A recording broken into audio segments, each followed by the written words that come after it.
I believe Shawn Porter. There's some reasons why I believe Shawn Porter could be punch punch drunk.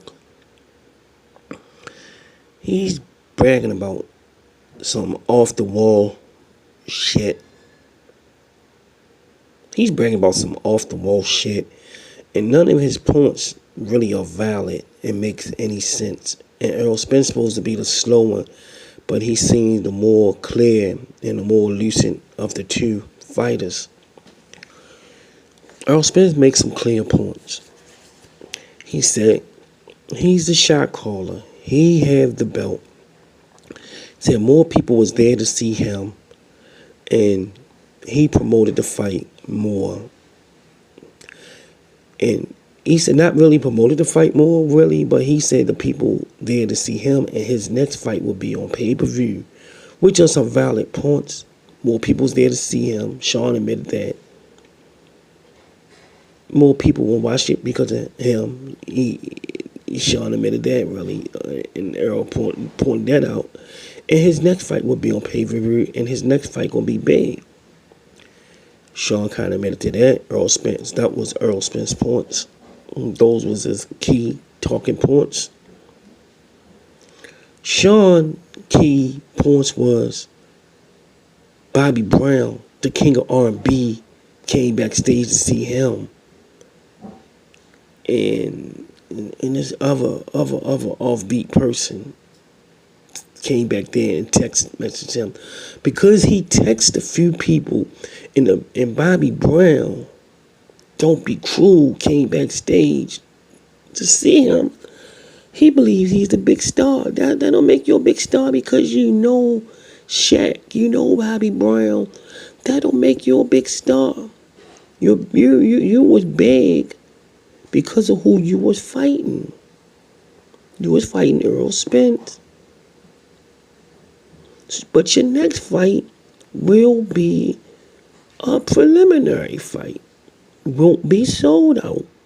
It won't be sold out if you don't get the rematch, which I don't think you're going to get the rematch.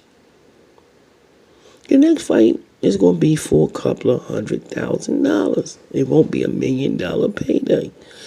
And Shawn makes some crazy points.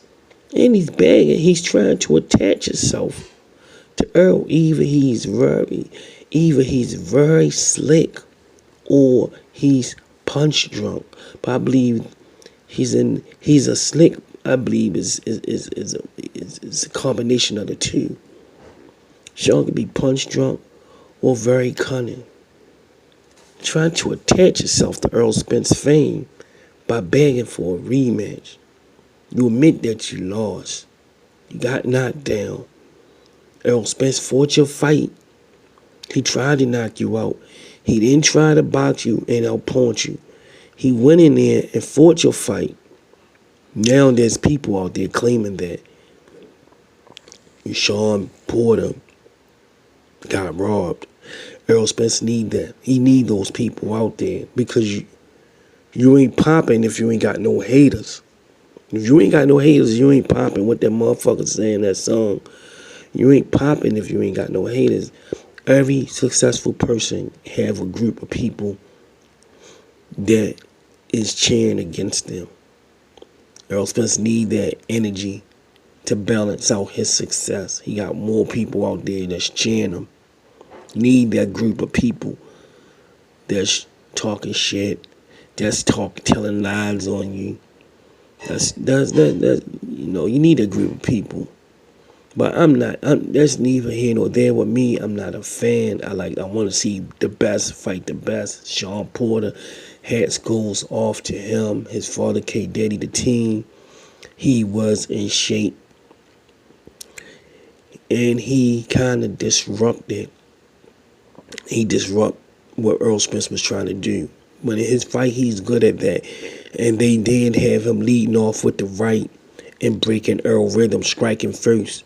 And catching Earl Spence off balance and it kind of breaking his rhythm by striking first. That was part of their game plan, and they played that to the T. And Earl Spence did his best to offset that with his straight and accurate counter punches, and Shawn was throwing a few straight punches in between the wild punches and striking first. That was his game plan.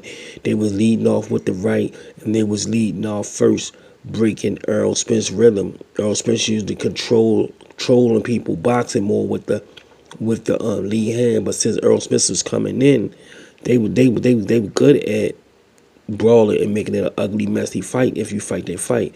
But if Earl Spence would have created distance and let Shawn lunge in more, Earl Spence should have let Shawn lunge in more and created distance and let Shawn come in. He would have caught him with some cleaner shots and some shots he didn't see coming. That's the fight I thought Earl Spence was going to fight. I thought he was going to create some space, let Shawn try to make up the space while Shawn trying to make up the ground, throw him, catch him with something that he don't see come in, control him with the lead hand, control him, let him keep taking a step back and let him reach. When he reach in and launch in, then catch him reaching. But Earl Spence really haven't. He did that tactic a few times, but he mostly came forward. Sometimes you gotta catch a fish by letting it come to you instead of you coming to the fish. But it still made it a very entertaining fight. But I'm going to break down Earl Spence and Shawn Porter strategies and keys to the fight a little later on today. But it still made it a very entertaining fight. He went after the wild man, and the wild man played into his hands. Now, since Earl Spence look a little vulnerable. Now he got people thinking that they can beat him. But I believe he can.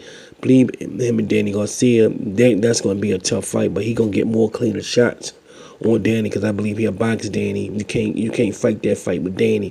You don't fight everybody the same way. But I believe Danny Garcia will be a tougher fight than Shawn Porter.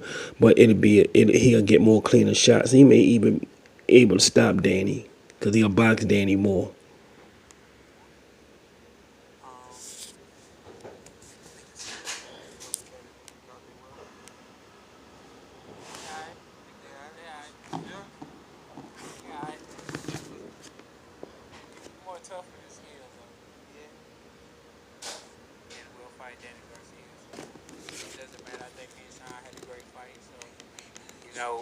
We might can do that again. We'll see what happens. I mean, Errol, as the lone unified title holder in the division, Shawn you begging guys for the call the shots, rematch. right? Definitely, I'm a big fish. I'm a shot caller now, so even if I get a fight at, I can move up to 50 He's a shot caller now, like he said. and fight, Julian Williams or somebody like that. So, I mean, it really don't matter. I go up or down. Rematch? Did you say? Shawn, for you, congratulations on the performance. I know it wasn't the result you wanted, but do you feel like this was the best performance of your career? 'Cause that's what everyone's saying. I've been hearing that. I think so. I think at least that was what we were going for. We were Shots, so I tried to do it, but it just didn't happen. Oh, definitely. I think it was a lot of questions. I think Shawn and they can't question. That I've never been tested before, or I've never been hit with a great shot before, I've never been uncomfortable before. I mean, it's a song that resonate. In Dallas. That's probably one of the most popular songs coming out of Dallas. So, I mean, when that song come on. Gave you the most competitive fight that you've been in. Does that make you, respect him more as a fighter? Definitely, I always respect him,